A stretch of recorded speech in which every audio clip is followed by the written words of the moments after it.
Hello, I'm U.S. Representative Benny Thompson of the 2nd District here in Mississippi and chair of the Congressional Black Caucus Institute. Welcome to the 21st Annual Mississippi Policy Conference. It has been my esteemed pleasure to welcome each of you to the Mississippi Delta for the past 20 years. This year's conference, which we get to participate in from the comfort of our own homes and offices, is extremely critical because of the challenges we are all currently facing with COVID-19 and a renewed spotlight on police brutality. Though we are not in the Mississippi Delta this year, I still believe Tunica represents progress and what's possible. That's why every year for 20 years, we've returned to Tunica to be reminded that while progress has been made, much remains to be done. We believe that staying informed on the issues will inspire change and ignite all of us to action. We hope you'll join us in transforming communities. Thank you for your support of the Congressional Black Caucus Institute, and welcome to the annual Mississippi Policy Conference.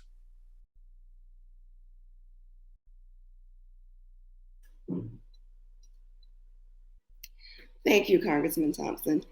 Good afternoon and welcome again to the 2021 Mississippi Policy Conference, Black in America, a Public Health Crisis.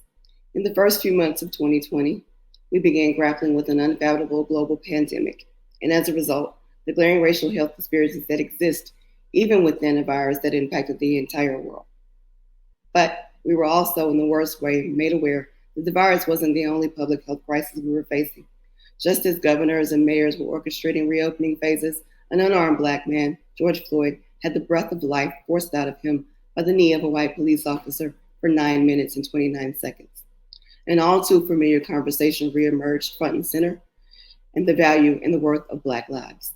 At this time in our history, the convergence of these two pandemics drove people of all backgrounds and ethnicities to the streets in protest and rioting, begging the question, how do we bring about sweeping systemic change? There are multiple systems, practices, policies, and thought processes that must be reformed, reviewed, replaced, and rendered ineffective from our house to the White House. COVID-19, the continued killing of African Americans by police officers, and racial inequality must be eradicated. However, many disparities and injustice exist and persist in our society that solutions must be found. Today, joining with us for our panel, African Americans in Law Enforcement, are Tiffany Timms, Leon Lott, Ben Crump, and soon, we hope, Derek Johnson. I was going to introduce our moderator, but it seems on Friday the 13th, we've got a technical problem and Soledad has disappeared from the screen. But the panel will be moderated by Soledad O'Brien. Soledad is an award-winning documentarian, journalist, speaker, and author. O'Brien has been recognized with 3 Emmy Awards, twice with the George Foster Peabody Award, 3 times with the Gracie Award, which honors women in media. Thank you for joining us, and give us 1 minute while we find Soledad to come back to moderate. Thank you.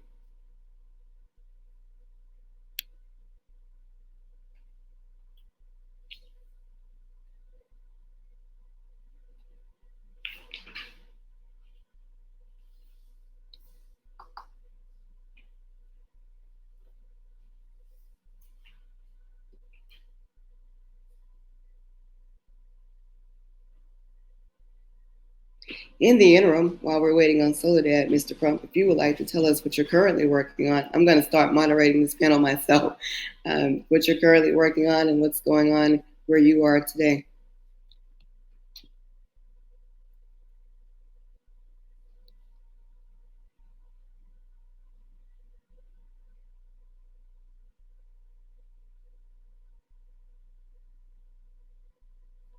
Got no audio.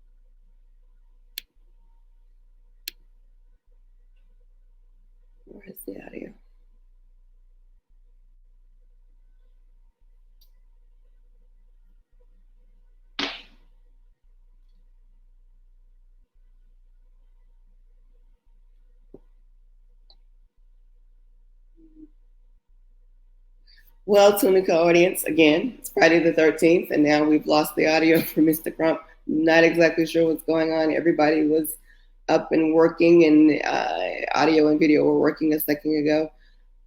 This video may. Okay. Oh, here we go. Thank you.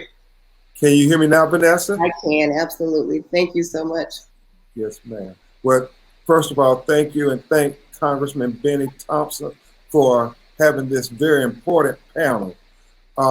As we sit here today, we're still dealing with many of the issues that we have seen superimposed upon us during this past year of this unprecedented global pandemic that saw everything seem to shut down except, seems like, implicit bias and police excessive use of force.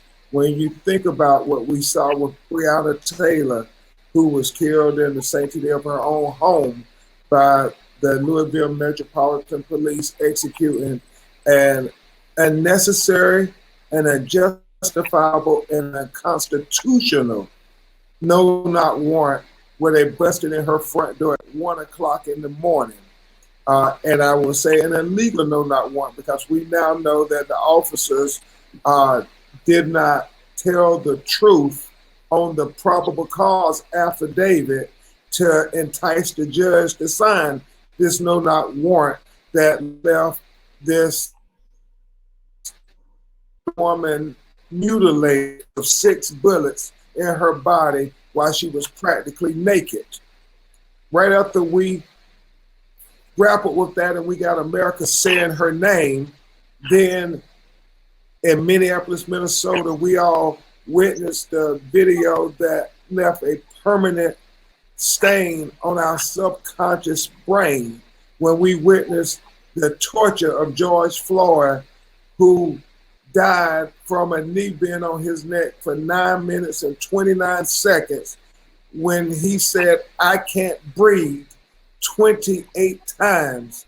The officers offered him no consideration, no professionalism, and worst of all, they offered him no humanity, as he literally had the breath sucked out of his body. And we all said, until we get justice for George Floyd, none of us can breathe. And so we have this moment in America.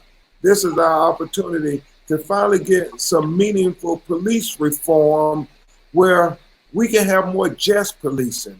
We can have better policing, where Breonna Taylor gets to sleep in peace at night and not have her front door busted open and her executed in her own apartment, where George Floyd gets an opportunity to take another breath and not die from a knee on a police officer. We can be better than what we've seen in the last 12 months. And this is why this conversation is important. The fact that I am working today on a case where a Black realtor was arrested in Michigan while he was showing a home to a Black father and his 14-year-old son. And even though they complied completely, they came out with their hands up. They kept saying, "I'm a realtor. I'm just showing the house."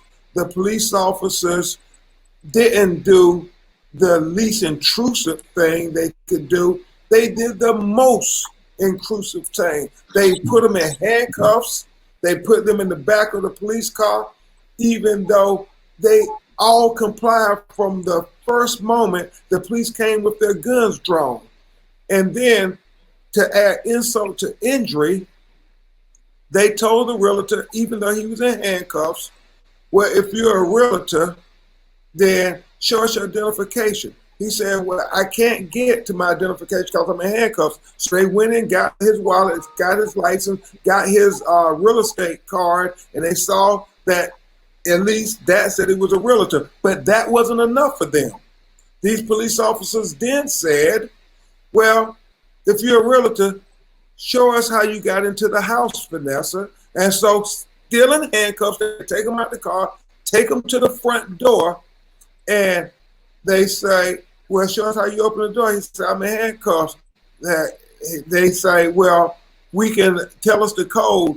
He says, well, it's on my cell phone. So they then take the cell phone off of him and they put it to his face for facial recognition, all the while this black professional is still in handcuffs. His face opens up his phone. They see the text. It shows the code for the realtor to get into the house. And finally, only then, after they see the code, after we have to go through so many hurdles to prove that we are legitimate, that we are not a criminal, that we are not a stereotype. After that 15-minute ordeal, finally do they say, okay, maybe he is a realtor. That's the comment the police officers say. They take him out of handcuffs, and then they go to the car, and they take his client, this black father, this businessman, take him out the back seat and take the handcuffs off. And then they take that 14-year-old little black boy who is confused with water in his eyes, and they take him out of the back of the police car, and they take the handcuffs off of him. And so we know this could have went a whole different way had they came out and more aggressively defended themselves, saying, what are you pulling guns on my son for? I'm not breaking into this house. We're trying to buy this house. This is the realtor.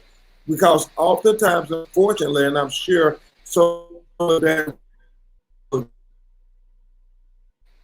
there's this notion that they shoot first and ask questions later when black people in America don't immediately obey or comply with the police, no matter how erroneous, how racial, how discriminatory the police are being against black citizens. So we have to speak to these matters. I do believe in my heart, Vanessa, that we can have better policing in America. We can have more just policing in America. And that's what I'm here on this conversation for. And that's what I fight every day, because I know that we're better than this, America. So I'm going to turn this back over to the president who does this every day. So with that, I'm going to continue. Thank you for rejoining us.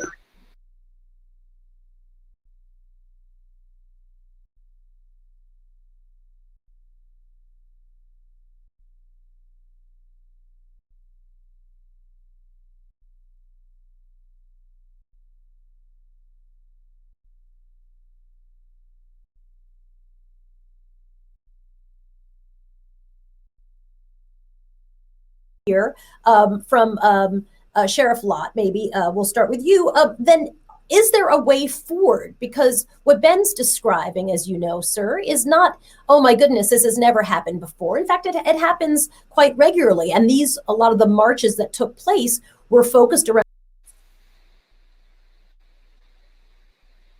What's your sense of what the way forward could be?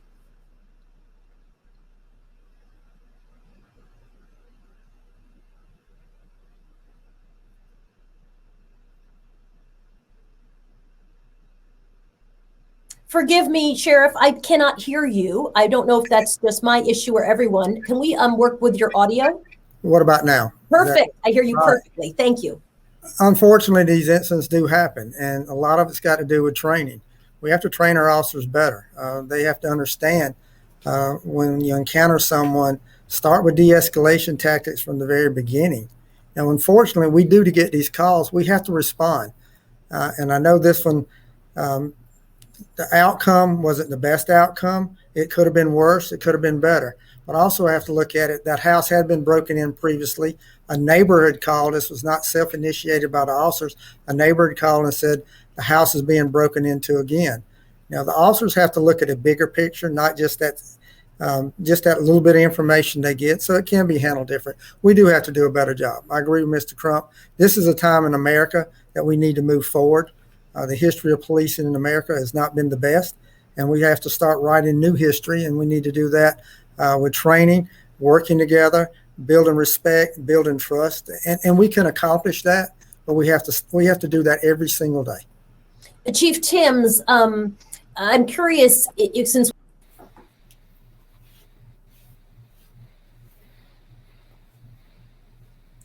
can't hear her. On people of color, does that speak to a culture where the culture of policing is maybe stronger than racial connections or cultural connections? I mean, there was a theory, as you well know, that if there were more officers of color into the department, that would really shift some of these things. And I think a lot of people have not seen that play out. What's your take on that? I'm sorry, the audio was messed up. Can you repeat the beginning of the question? I caught the end, but I didn't catch the beginning. Oh, it was a brilliant question. I'm kidding. I'll try to remember it. I'm sorry. I guess I think there was a sense that if you diversified police departments, that would change all of this, right? That maybe there wouldn't be an expectation that the black guy in the house would necessarily maybe be robbing the house or things like that, right? And I don't know that we've seen a big shift since police departments have become more diversified. I know that this is a lot of the work that you do. So I'm curious if you think that the culture of policing is sort of stronger bonds than this idea that diversifying something would make change those bonds. Well, let me start off and be very truthful with you about this topic and about just policing in a whole in itself. I don't want to neglect the fact that I am a black woman. This uniform does not make me, I make it. That's number one. I don't want to take away the fact that at night when I do take this uniform off, I represent a body of individuals who look like me every day. So I don't want to neglect that fact. What I will say is this. Yes, I will agree with the sheriff and Clump that we do also need to have a more aggressive recruitment when it comes to having African Americans on the police force.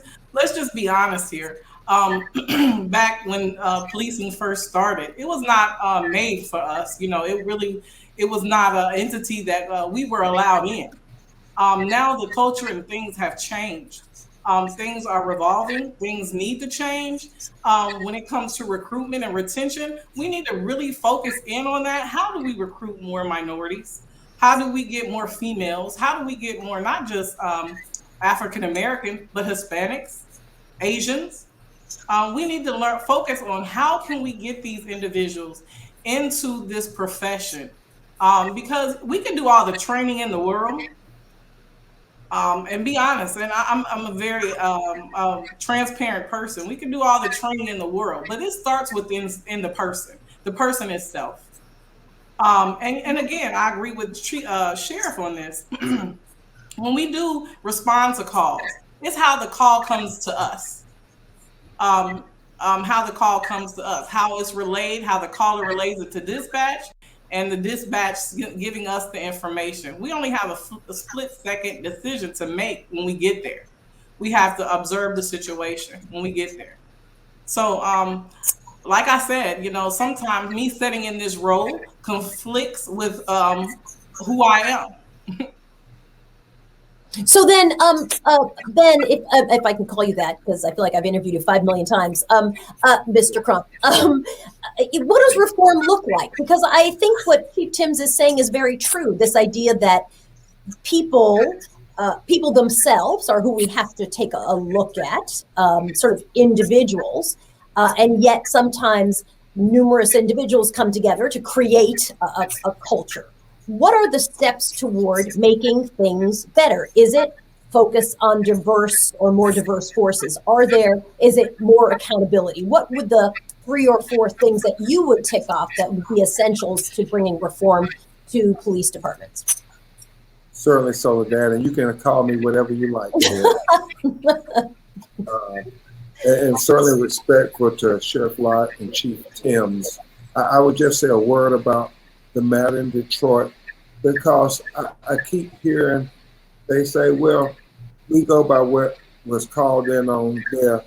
I probably know a little more than people know about the case because I'm hearing it. We've heard the 911 tape, and they made a huge jump to a progress of a B&E, which was not what the lady said on the phone. She said she believes somebody is back. The police had the man in custody still who had broken in, had they just checked that. But the thing that was troubling to me, Chief Timms and Sheriff Lott, was the fact that the black men came out with their hands up. saying the whole time who they were, whatever. Why did you have to put them in handcuffs? I struggle with that because I think the issue is implicit bias. I think if this was a white realtor and a white father and a white child, they would not have put them in handcuffs and not put them in the back of the police car. That's debatable, but that is the issue. And then certainly you wouldn't have had him in handcuffs saying, well, show us how you got in. And he said, how can I do that if I'm in handcuffs? And they almost like they're joking about it. And so we have work to do on implicit bias. I think we have to call a thing.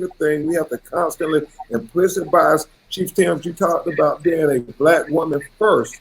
Well, it's like Ava DuVernay says, so that how they see us, we got to keep working on that.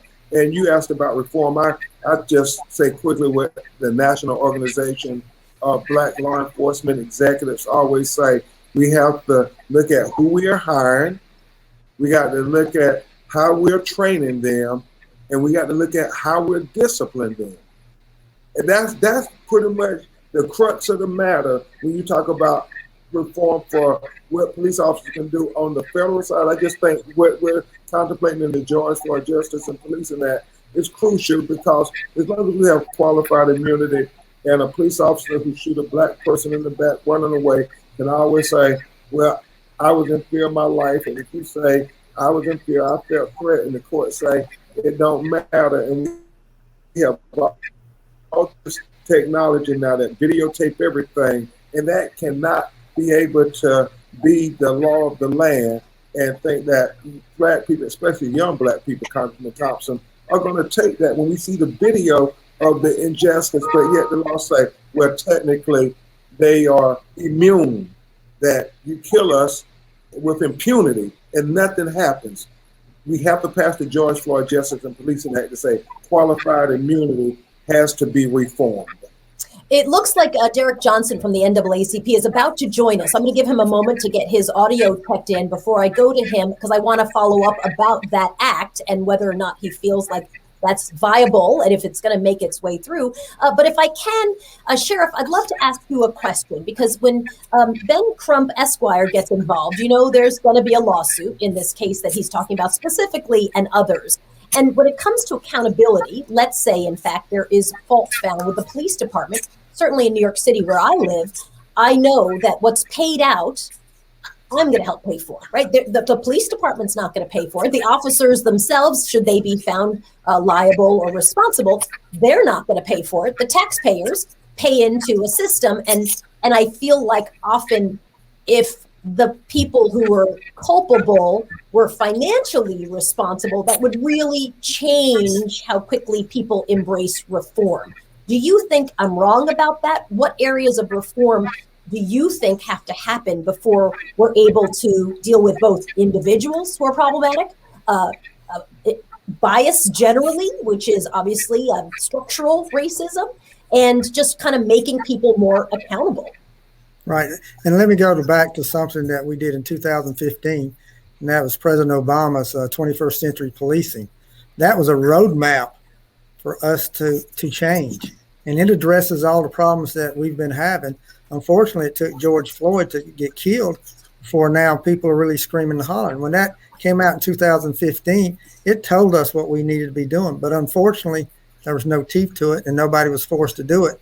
So most police chiefs and sheriffs just put it on their bookshelf and didn't implement the 6 pillars that was there. If we had done that in 2015, George Floyd might be alive. Breonna Taylor might be alive, but we didn't do it.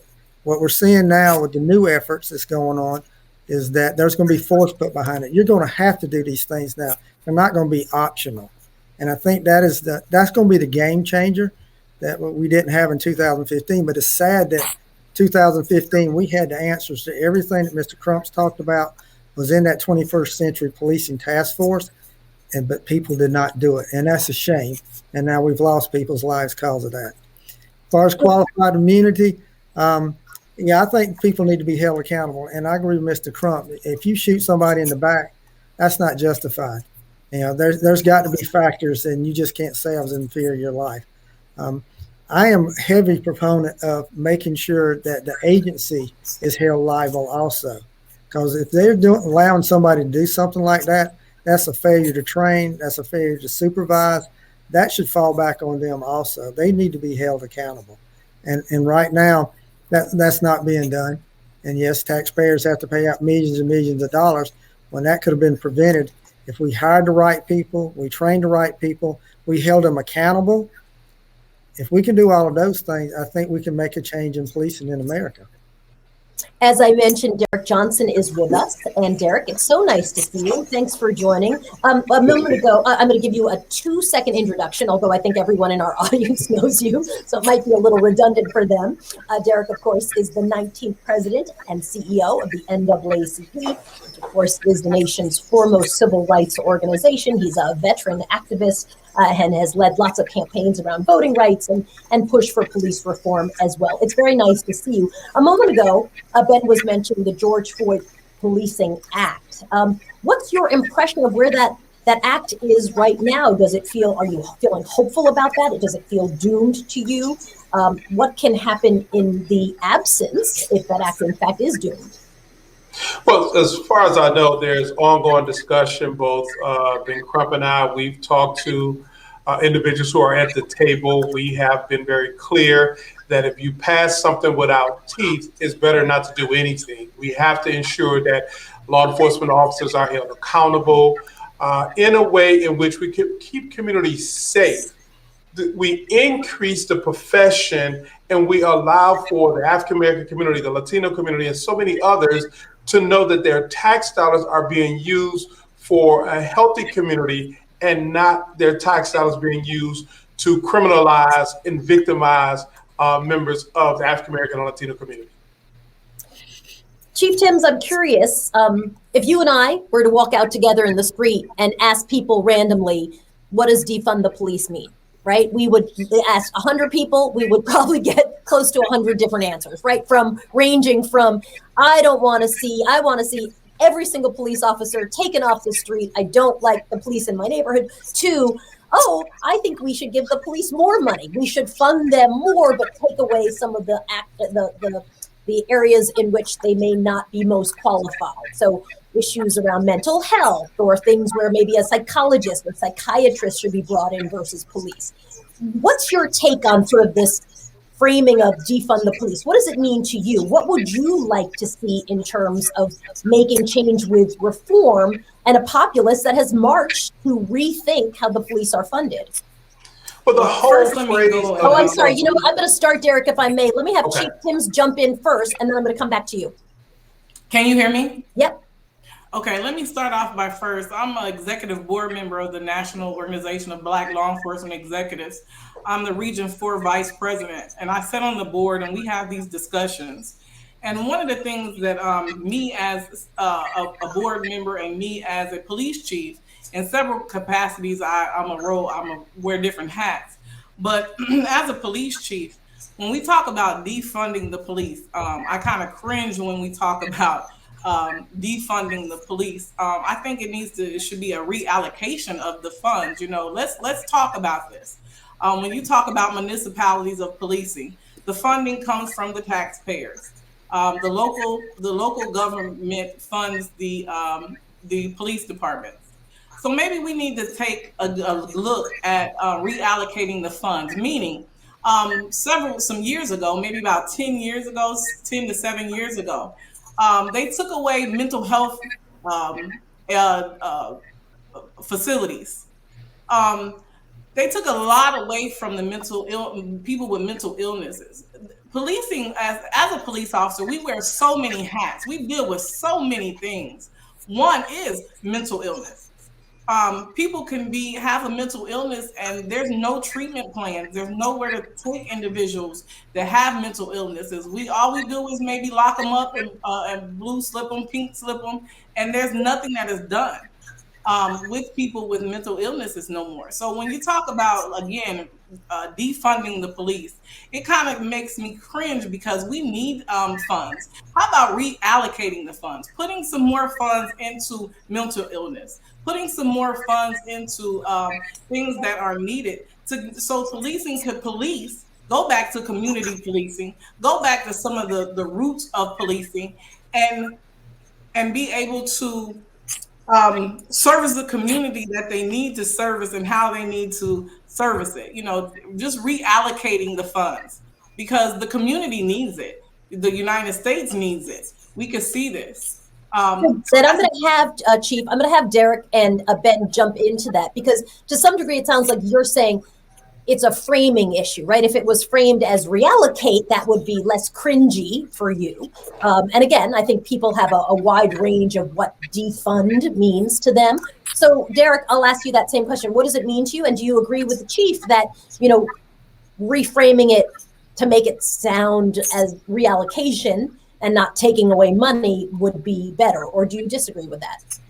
Well, so first of all, the whole phrase is being used by the conservative right to demonize those who are calling for reform. And so we need to keep that in context. And then when you add on top of that, the whole industry of the gun industry, keeping communities separated and away from looking at real solutions to systemic problems have always been a tool used by the conservative right, or depending on the decade or the phraseology. We're seeing it now with the whole critical race theory concept. It has nothing to do with teaching truth in history. It is a phraseology that's being used by the right. So let's park that over here. There is absolutely need to reform policing in our communities across the country. I grew up in inner city Detroit, Michigan, in the height of the crack epidemic. You cannot show me a single person that I grew up with who would say we don't want police.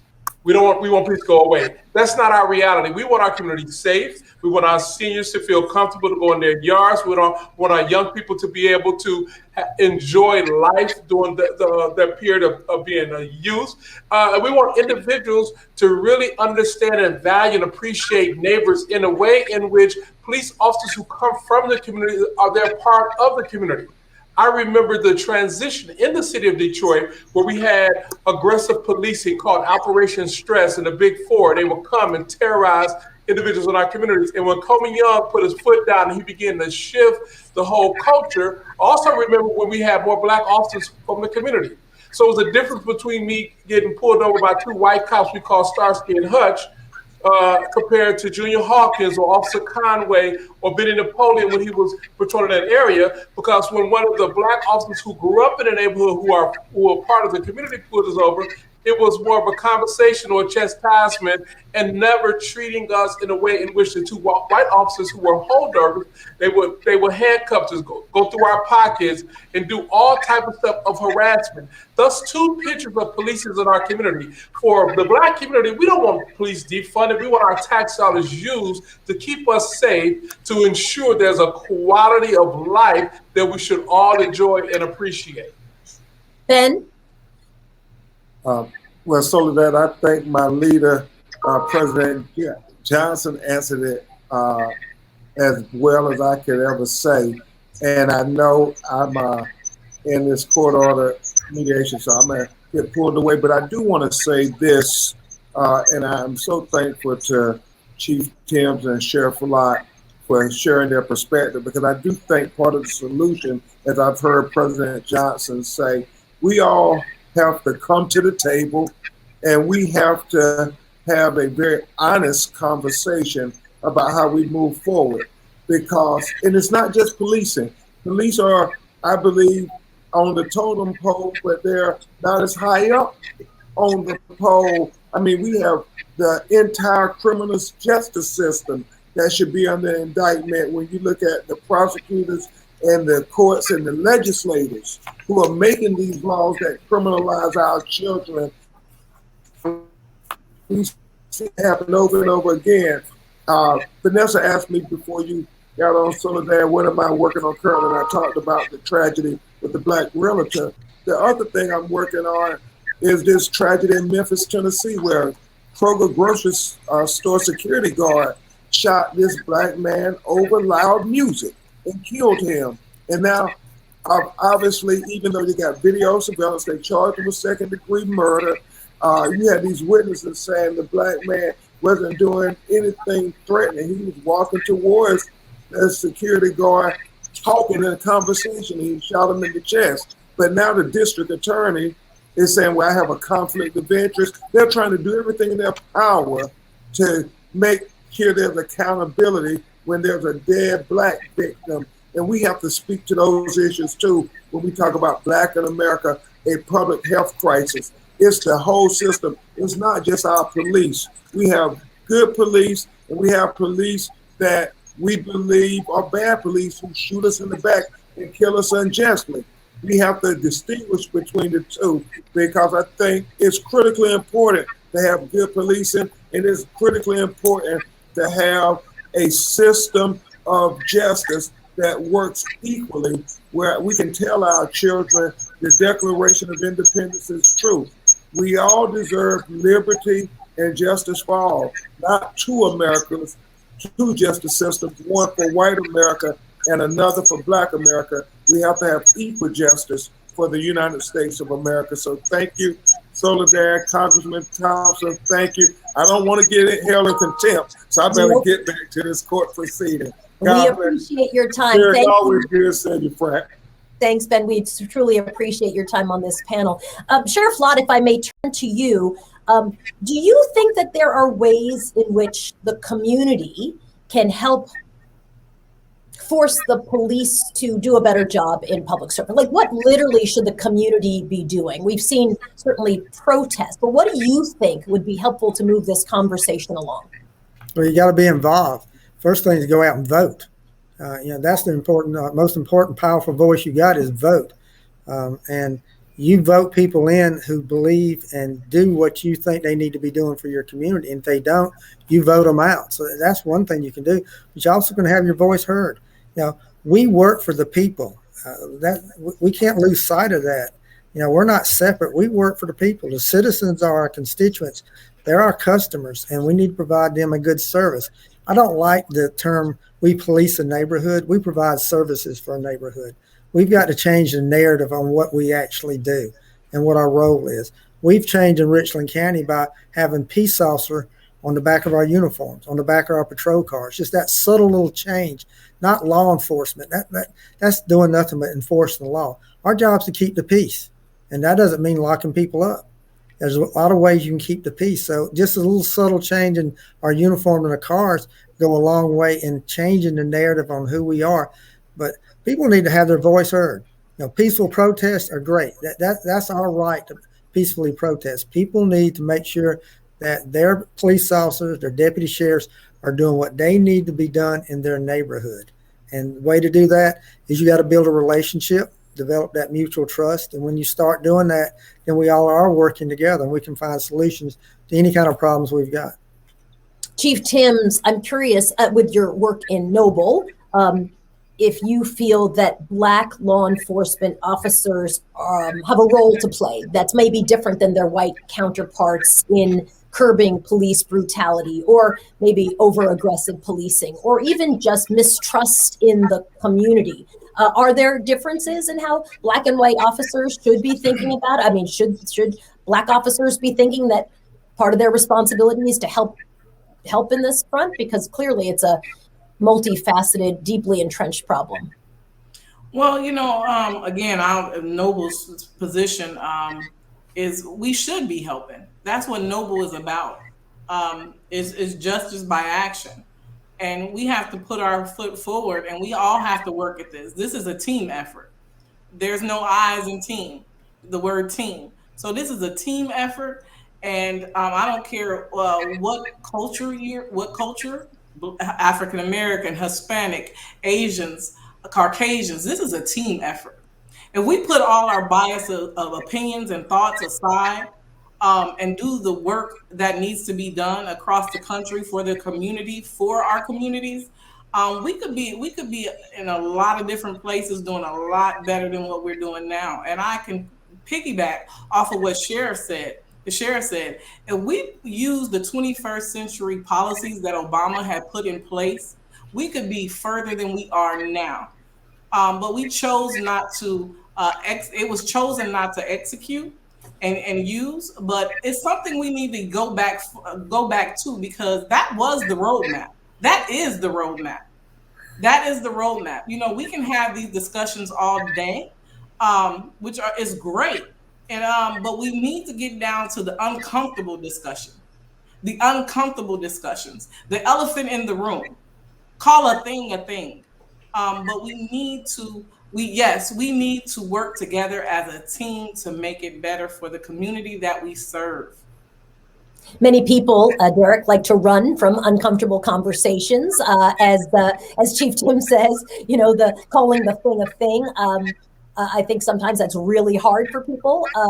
Are you optimistic that there can be reform, that these policies can be can actually be put into place, that people will vote because they want to change things? Are you overall, maybe the final word today, are you overall feeling optimistic about what reform and accountability and the relationship between police and a community, what it looks like, can be fixed? It's a fight. Freedom is a constant struggle. That was a refrain from a Freedom Rights song. And also understanding what I see as a solution, others see as a problem. What others see as a solution, I see as a problem. And so it's in that struggle that we must push towards solutions that will accommodate the greater good. There is a lot of money being made through the criminal justice system, from bonds bailsmen to the private prison industry, to vendors, to jails and prisons. And so if we are able to curb those who are criminalized, individuals see that as a problem because it reduces their profit margin. And as long as we have this profit gain in treating people less than human, we're going to continue to see this systemic issue. For NAACP and for the sheriff and the chief here, we understand the value of human capital. Putting people above profit must be the case.